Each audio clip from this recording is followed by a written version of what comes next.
ಇಂದಿನ ಬಹುತೇಕ ಯುವತಿಯರು ಮಾತೆತ್ತಿದರೆ ವೆಲ್ ಸೆಟಲ್ಡ್ ಹುಡುಗ ಬೇಕು ಎನ್ನುತ್ತಾರೆ. ಅವರ ಡಿಮಾಂಡ್ ಕೇಳಿ ಹಲವು ಹುಡುಗರು ಮದುವೆಯಾಗುವ ಆಸೆಯನ್ನೇ ಬಿಟ್ಟು ಬಿಡುವ ಸ್ಥಿತಿಯೂ ಬಂದಿದೆ.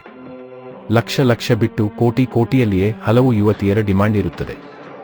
ತಾವು ದುಡಿಯುತ್ತಿರಲಿ ದುಡಿಯದೇ ಇರಲಿ ಹುಡುಗ ಹೀಗಿರಬೇಕು ಎನ್ನುವ ಭರ್ಜರಿ ಡಿಮಾಂಡ್ ಇರುತ್ತದೆ. ಇಷ್ಟು ಡಿಮಾಂಡ್ ಇಡಲು ಎಷ್ಟು ಬುದ್ಧಿ ಉಪಯೋಗಿಸುತ್ತಾರೋ ಅಷ್ಟೇ ಬುದ್ಧಿ ತಾವು ಕಂಡ ಹುಡುಗನ ಹಿನ್ನೆಲೆ, ಅವನು ತಮಗೆ ಮೋಸ ಮಾಡ್ತಿದ್ದಾನ, ಅವನು ಬಣ್ಣದ ಮಾತುಗಳಿಂದ ಮರುಳು ಮಾಡ್ತಿದ್ದಾನ ಎನ್ನುವುದನ್ನು ಯೋಚಿಸುವುದಕ್ಕೆ ಉಪಯೋಗಿಸುವುದಿಲ್ಲ. ಅದಕ್ಕಾಗಿಯೇ ಇಂದು ಯುವತಿಯರನ್ನು ಬಗೆ ರೂಪದಲ್ಲಿ ಗಾಳ ಹಾಕುವುದು ಫೇಕುಗಳಿಗೆ ಬಲು ಸುಲಭವಾಗಿ ಬಿಟ್ಟಿದೆ. ದೊಡ್ಡ ಮೊತ್ತದ ಕಾರು, ಬೈಕು, ಸಿನಿಮಾ ತಾರೆಯರ ರೀತಿ ಹೇರ್ ಸ್ಟೈಲ್ ಹೀಗೆಲ್ಲ ಮಾಡಿ ತಾನು ಕೋಟ್ಯಧಿಪತಿ ಎಂದು ಹೇಳಿಕೊಂಡ ತಕ್ಷಣ ಬೀಳುವ ಯುವತಿಯರು ಎಷ್ಟು ಮಂದಿ ಇಲ್ಲ ಹೇಳಿ. ಹಲವಾರು ಲವ್ ಜಿಹಾದ್ ಕೇಸ್ಗಳಲ್ಲಿ ಹಿಂದೂ ಯುವತಿಯರೊಳಗೆ ಬೀಳುತ್ತಿರುವುದಕ್ಕೆ ಬಹುಮುಖ್ಯ ಕಾರಣ ಇದೆ ಎನ್ನುವುದು ಇದಾಗಲೇ ವರದಿಗಳು ಹೇಳಿವೆ.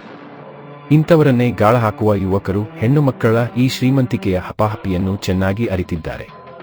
ಇದೀಗ ಅಂಥದ್ದೇ ಒಂದು ಕೇಸ್ ನಡೆದಿದ್ದು, ತಾನು ಡಾಕ್ಟರ್ ಎಂದು ಹೇಳಿಕೊಂಡಿರುವ ತಮಿಳುನಾಡಿನ ಪ್ರದೀಪ್ ಜೋಸೆಫ್ ಎಂಬಾತ ಮೆಟ್ರಿಮೋನಿಯಲ್ ಸೈಟ್ನಲ್ಲಿ ತನ್ನ ಬಗ್ಗೆ ಬರೆದುಕೊಂಡು ಹಲವು ಯುವತಿಯರಿಂದ ಲಕ್ಷ ಪೀಕಿರುವ ಘಟನೆ ನಡೆದಿದೆ. ಬೆಂಗಳೂರು ಮತ್ತು ಮೈಸೂರಿನ ಎಜುಕೇಟೆಡ್ ಯುವತಿಯರೇ ಇವನ ಮೋಸದಲ್ಲಿ ಸಿಲುಕಿರುವುದು ತಿಳಿದಿದೆ. ವೈವಾಹಿಕ ವೆಬ್ ಸೈಟ್ನಲ್ಲಿ ನಕಲಿ ಗುರುತನ್ನು ಸೃಷ್ಟಿಸಿ ಶ್ರೀಮಂತ ಮತ್ತು ವಿದ್ಯಾವಂತವರನೆಂದು ಹೇಳಿಕೊಂಡಿದ್ದಾನೆ. ಈಗ Pradeep Solomon alias Pradeep Joseph ಎಂದು ಗುರುತಿಸಿಕೊಂಡಿರುವ ಈತ ತಮಿಳುನಾಡಿನವ. ಆದ್ರೆ ಗಾಳ ಹಾಕಿರೋದು ಕರ್ನಾಟಕದ ಯುವತಿಯರಿಗೆ. ತಾನು PhD ಪದವೀಧರನೆಂದು ಮತ್ತು ಆರ್ಥಿಕವಾಗಿ ಉತ್ತಮವಾಗಿ ನೆಲೆಸಿರುವುದಾಗಿ ಹೇಳಿಕೊಂಡು ಪ್ರೊಫೈಲ್ ಬರೆದಿದ್ದಾನೆ. ವೈವಾಹಿಕ ವೇದಿಕೆಗಳ ತನ್ನ ಸುಂದರ ಫೋಟೋ ಹಾಕಿ ಡಾಕ್ಟರ್ ಎಂದಿದ್ದಾನೆ. ಹುಡುಗಿಯರಿಗೆ ಮತ್ತು ಶ್ರೀಮಂತ ಅಳಿಯನನ್ನು ಹುಡುಕುತ್ತಿರುವ ಹುಡುಗಿಯ ಮನೆಯವರಿಗೆ ಇನ್ನೇನು ಬೇಕು? ಹಿನ್ನೆಲೆಯನ್ನು ತಿಳಿಯದೆ ಆತನನ್ನು ಸಂಪರ್ಕಿಸಿದ್ದಾರೆ ಕೆಲವರು.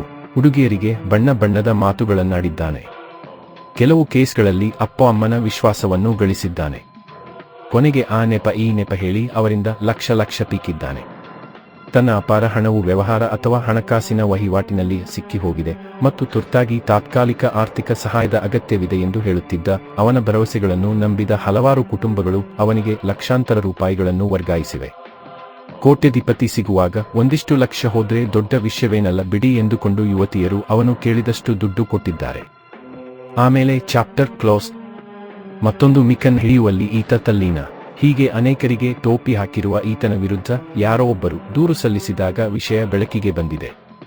ಸದ್ಯ ಬೆಂಗಳೂರಿನ ಆಡುಗೋಡಿ ಪೊಲೀಸ್ ಠಾಣೆಯಲ್ಲಿ ಪ್ರಕರಣ ದಾಖಲಾಗಿದ್ದು, ಪೊಲೀಸ್ ತಂಡಗಳು ಪ್ರಸ್ತುತ ಆರೋಪಿಗಾಗಿ ಹುಡುಕಾಟ ನಡೆಸುತ್ತಿವೆ. ಅವರು ಬಂಧನದ ಭಯದಿಂದ ತಪ್ಪಿಸಿಕೊಂಡಿದ್ದಾರೆ ಎಂದು ಹೇಳಲಾಗಿದೆ.